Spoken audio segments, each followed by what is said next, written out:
اور وہ زندہ ہیں اور قرب قیامت میں وہ اتریں گے، یا کعبۃ اللہ کی چھت پر یا جامع اموی کے مشرقی مینار میں دمشق پر، اس پر مینار پر جب اتریں گے تو حضرت امام محمد مہدی موجود ہوں گے علیہ السلام، اور امام محمد مہدی ان سے کہیں گے آپ جماعت کرائیں، حدیث پاک میں مصدقہ۔ وہ کہیں گے نہیں، امامکم فیکم، حضور نے فرمایا کہ امام حضور کی امت میں سے ہوگا۔ حضرت امام مہدی کو آگے کر دیں گے اور حضرت عیسیٰ علیہ السلام امام محمد مہدی علیہ السلام کی اقتداء میں نماز پڑھیں گے، پھر دونوں مل کر جہاد شروع کریں گے اور دجال کو قتل کریں گے باب لد پر، اور پھر دنیا میں رہیں گے 40 برس یا 80 برس، پھر تاجدار کائنات کی بارگاہ میں مدینہ جائیں گے، سلام عرض کریں گے وفات سے قبل۔ اس وقت دروازہ کھل جائے گا، ایک قبر تاجدار کائنات کی ہے اور دوسری قبر ساتھ سیدنا ابوبکر صدیق کی، آگے سیدنا عمر فاروق کی ایک طرف، دوسری طرف ایک قبر کی جگہ آج تک آقا نے خالی رکھوائی ہے۔ جب عیسیٰ علیہ السلام اور مسیح ابن مریم اور مسیح موعود وہ ہوں گے جن کا دفن گنبد خضرا کے نیچے حضور کی قبر انور کے ساتھ ہوگا، کسی اور جگہ نہیں۔ سب سے پہلے تو ان کی زندگی کی قائل ہیں نا، یہ حضرت عیسیٰ کی زندگی کے قائل ہیں تو سب مان رہی ہیں نا، اس لیے یہ اس بات تعلیم یافتہ ہیں ماشاءاللہ، ان کو یہ بھی پتا ہوگا کہ تمام مسلمان متفق علیہ ہیں کہ حضرت عیسیٰ علیہ السلام چوتھے آسمان پر بٹھائے گئے ہیں کہیں، اور ان کو اگر یہ پتا ہو کہ کائنات کی وسعت کتنی ہے تو 7 آسمان قرآن کریم بیان فرما رہا ہے، 8واں نہیں بیان کرتا، اور 7 آسمانوں کی وسعت 20 ملین سال کا فاصلہ ہے، جس کا مطلب یہ ہے کہ اگر کوئی شعاع یعنی روشنی کے کندھوں پر بیٹھ کر سفر شروع کرے تو ایک کنارے سے دوسرے کنارے تک پہنچنے تک اس کو 20 ملین سال لگیں گے، ٹھیک؟ تو چوتھے آسمان کا محل وقوع عین وسط میں واقع ہے، اس لیے کم سے کم 10 بلین سال حضرت عیسیٰ علیہ السلام کو چوتھے آسمان تک جانے پر لگنے چاہیے اگر شعاع پر بیٹھ کے جا رہے ہوں، اور شعاع سے تیز سفر خدا تعالیٰ نے اپنی کائنات میں بنانے کا سامان ہی کوئی نہیں بنایا، خدا کی تقدیر کے خلاف کوئی انسان عمل نہیں کر سکتا۔ تو ابھی تو یہی کنارے پر بیٹھے ہوئے یہاں کہیں، آواز دی جا سکتی ہے، 10 بلین سال انتظار کریں تو وہ وہاں پہنچیں گے، پھر واپسی پہ 10 بلین سال اور لگیں گے، تو کیا مسلمان اپنی تقدیر خیر و شر کا 20 ملین سال انتظار کریں گے؟ جبکہ ساری انسانی تاریخ کو آج تک صرف 6000 سال ملے، آدم آئے، سارے انبیاء کے سلسلے آئے، بڑے بڑے کام دکھا گئے، خاتم النبیین ظاہر ہو گئے، تو جو باشعور اور تعلیم یافتہ لوگ ہیں ان سے یہ سوال سچتے نہیں ہیں، ان کو سمجھنا چاہیے کہ یہ عقیدے وسطی دور کے علماء نے گھڑے ہوئے ہیں جن کو کائنات کا کوئی علم ہی نہیں تھا، اور وجہ اس کی یہ ہے کہ انہوں نے حدیثوں کو ظاہر پر محمول کر لیا، جس کا مطلب یہ ہے کہ عارفانہ کلام کو لفظی سمجھ لیا، اور اگر عارفانہ کلام کو لفظی سمجھیں تو بہت بڑی قیمت دینی پڑتی ہے۔ مثلا قرآن کریم فرماتا ہے کہ عورتیں مردوں کا لباس ہیں، مرد عورتوں کے لباس ہیں، تو کبھی کوئی خاتون مرد پہن کر بازار میں نکلیں گی؟ کیونکہ مرد عورت پہن کے بازار میں نکلے؟ ظاہر بات ہے کہ لباس کا مفہوم سمجھنا چاہیے، لباس پردہ پوشی کرتا ہے، لباس عیوب کو ڈھانپتا ہے، تو تعلیم یہ ہے کہ اے خامندو اپنی بیویوں کی پردہ پوشی کیا کرو، ان کے عیوب کو ڈھانپو، ان کی کمزوریاں دنیا کو نہ بتاتے پھرو، اور اے بیویو تم اپنے خامندوں کی پردہ پوشی کرو اور ستاری سے کام لو۔ اتنا خوبصورت پیغام اگر لفظی بنا دیا جائے تو دیکھیں کتنا بھیانک بن جائے گا۔ بس حضرت صلی اللہ علیہ وسلم کی پیشگوئیاں آسمانی آواز ہیں، اس کا زمینی زبان میں ترجمہ کرنا زمینی ذہنیت کے ساتھ ممکن ہی نہیں ہے۔ اب جس دجال کا حوالہ دیا ہے روبی صاحبہ نے، اب میں اس کی طرف آتا ہوں۔ اول تو مسیح کے آنے سے پہلے دجال کا پیدا ہونا ضروری ہے، اور دجال کے پیدا ہونے سے پہلے اس کے گدھے کا پیدا ہونا ضروری ہے، اور 20 بلین سال انتظار کریں تو پھر پہلے گدھے کی دعا مانگیں، پھر دجال کی، پھر مسیح کی۔ کس دنیا میں بس رہے ہیں لوگ؟ عقل کیوں نہیں کرتے کہ الہی کلام محمد رسول اللہ اس کی تشریح فرما رہے ہیں؟ ایسی تشریح کیسے ہو سکتی ہے جس کو آج کی دنیا کا معمولی عقل کا بچہ بھی رد کر دے گا؟ لیکن اگلی بات جو سب سے اہم ہے وہ یہ ہے کہ حضرت صلی اللہ علیہ وسلم نے اپنے پیغامات میں ان کو سمجھنے کی چابیاں رکھ دی تھیں۔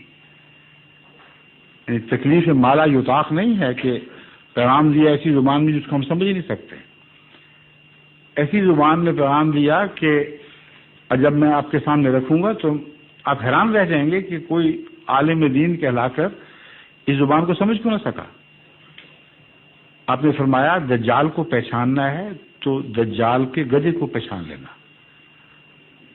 اور دجال کے گدھے کی علامت یہ ہے کہ وہ ایک سواری ہوگا جو آگ کھائے گا، چارہ نہیں کھائے گا، دانے نہیں کھائے گا۔ تو ایک ایسی سواری ہوگی جس کے پیٹ میں آگ ہوگی، لیکن سواریاں اس کے پیٹ میں سفر کریں گی، یعنی اس جہنم میں داخل ہو جائیں گی۔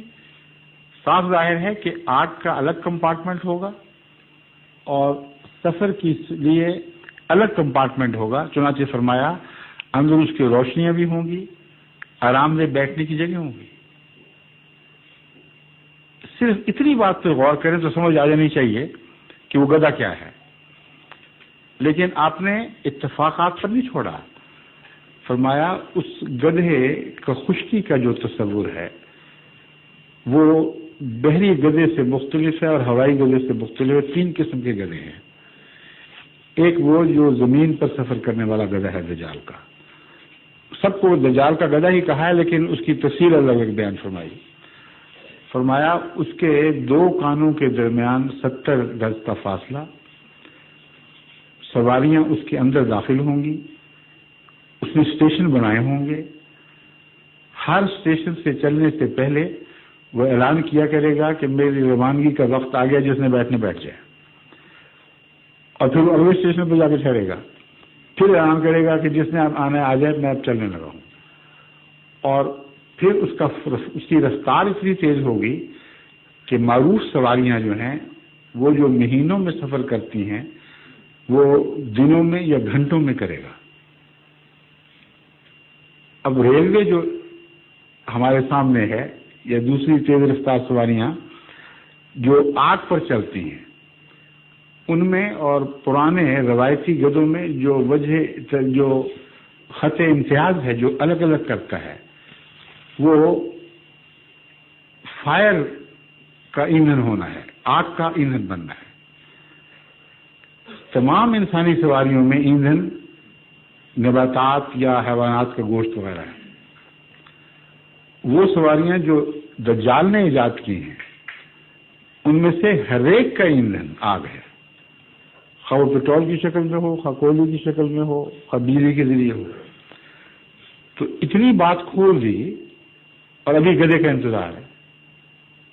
پھر فرمایا اس کا گدھا سمندروں پہ سفر کرے گا اور ڈوبے گا نہیں، اور سمندر میں وہ گدھا اتنا بڑا ہو چکا ہوگا کہ فرمایا کہ وہ خوراک کے پہاڑ اٹھا کر ایک خطے سے دوسرے خطے کی طرف جائے گا، اور خوراک کے جو پہاڑ اٹھائے ہوں گے وہ دجال کی طرف سے ان قوموں کے لیے تحفہ ہوگا جو غریب قومیں خوراک کی محتاج ہیں مگر اس کی سرداری کو مانتی ہیں۔ جو سرداری کو نہیں مانتی ان کی بھوک کے باوجود ان کو وہ اپنے گلے پر لادی ہوئی خوراک نہیں بھیجے گا۔ اب امریکن ایڈ جو اب چلی ہے، یوں لگتا ہے حضرت صلی اللہ علیہ وسلم اپنی نظروں کے سامنے دیکھ رہے ہیں کس طرح بعض قومیں جو بھوکی مر رہی ہیں، ان کے ہمسائے جو ان کے امریکنوں کے غلام بنے، ان کو ایڈ پہنچ رہی ہے، اور بھوکے جو دوسرے اس سے بھی زیادہ تڑپنے والے، جیسے سوڈان میں ہوتا رہا ہے یا حبشہ میں ہوتا رہا ہے، ان کو ایڈ نہیں دی گئی.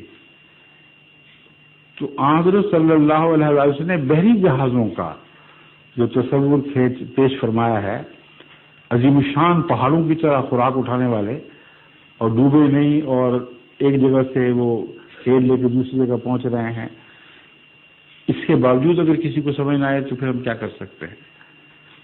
پھر ہوائی جہاز کی ایجاد کا ذکر اسی گدھے کے حوالے سے فرمایا. گدھا اس لیے فرمایا کہ اس زمانے میں گدھے کی سواری کے سوا یا زندگی والی سواری کے سوا کوئی انسان تصور کر ہی نہیں کر سکتا تھا کہ مکینیکلی کوئی چیز چل سکے.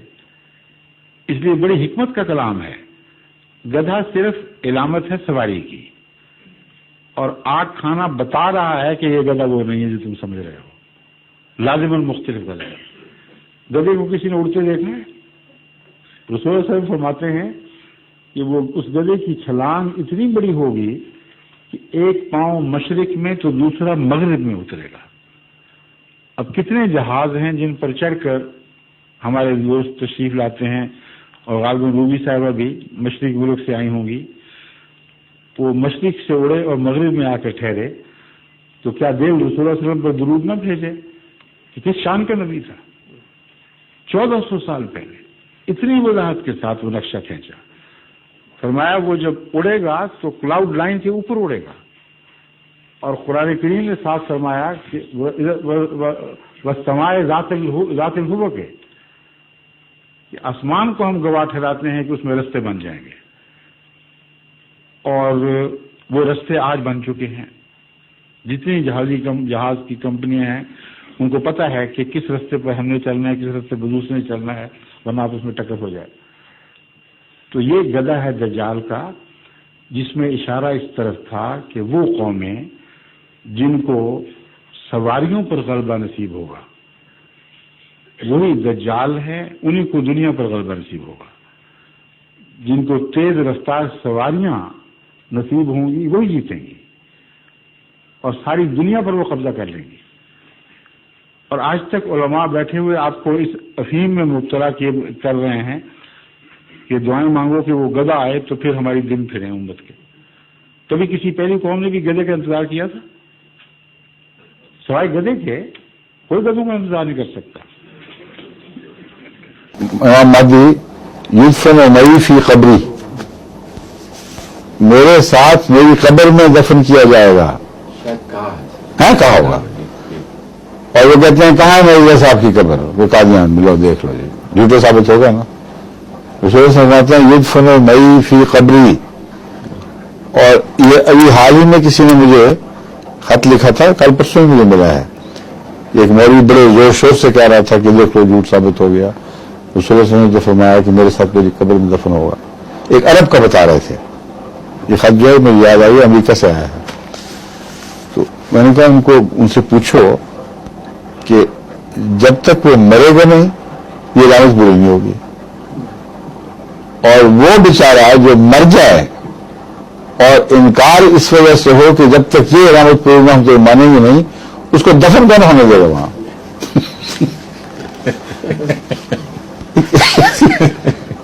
ایسی پاگل قوم ہے، کوئی سوچتے ہی نہیں، عقل ہی کوئی نہیں. وہ نشانی جو مرنے کے بعد امام مہدی پر ایمان لانے کا موجب بنے، اب وہ تو امام مہدی ہاتھ سے گیا اور کسی کو بھی فائدہ نہ پہنچا سکا. کوئی ایک بھی اس کا ایمان لانے والے انتظار کر رہے ہیں کہ ٹھہرے پہلے مر جائیں دیکھیں گے کہ دفن ہوتے ہیں کہ نہیں. اور اس کو جس کا سب دنیا نے انکار کر دیا، اور تمام مسلمان کہہ دیں کہ تم مرنے سے پہلے مان ہی نہیں سکتے، مرنے کے بعد اس بیچارے کو دفن کون وہاں ہونے دے گا؟ اور پھر رسول اللہ صلی اللہ علیہ وسلم قبر نعوذ باللہ بیچارے کو کھڑیں گے. بعض اس کا بہانے بناتے ہیں نہیں، پاس ایک جگہ ہے، قبری سے مراد قبرستان ہے. تو یدفن معی فی قبری، معی اور فی قبری، اس سے چھٹکارا پانے کے لیے جھوٹی کوشش کرتے ہیں، یہ ہو ہی نہیں سکتا. اول تو یہ کہ 7 کوئی جگہ خالی نہیں ہے، انہوں نے جھوٹ بنایا ہوا ہے، دونوں طرف جگہ بھری پڑی ہیں، اور فی قبری صرف نہیں فرمایا، مئی کہا ہے ساتھ، تو اس سے اس کے سوا مطلب بنتا ہی نہیں کہ میری قبر میں میرے ساتھ، اگر وہ مطلب بھی مان لیں جو مولوی کہتے ہیں، تو پھر بھی جس بیچارے کا انکار ہو رہا ہے کہ جب تک مر کر رسول اللہ صلی اللہ علیہ وسلم کے قبرستان میں آپ کے ساتھ والی جگہ میں دفن نہیں ہوگے ہم تو مانیں گے نہیں، میرا اعتراض تو پھر بھی نہیں کہ